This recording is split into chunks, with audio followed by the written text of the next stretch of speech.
Most people in the 21st century, even when they catch a simple cold, immediately run to the pharmacy to buy expensive drugs. But if you want to save your money and defend your body from not the most beneficial pills, then listen carefully. The thing is that for the preparation of one useful medicine, you will need only easily available and cheap ingredients.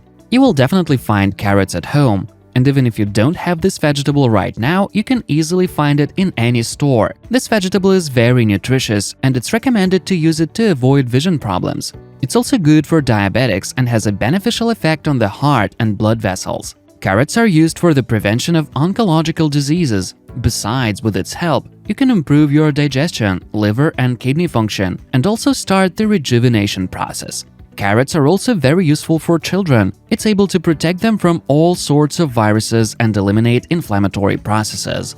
If you suffer from cough and the sputum cannot be excreted, then you will definitely need to prepare this remedy. First, you need to chop carrots, put them in a saucepan, pour with water, and keep the container on fire until the carrots are soft. Then drain the water and chop the vegetable with a blender to get a mushy mass. Then add half a teaspoon of ginger and a teaspoon of honey. Stir well. That's it. The product is ready. Eat 2 tablespoons of such a remedy every day, and within a couple of hours after the first dose, you will feel the effect.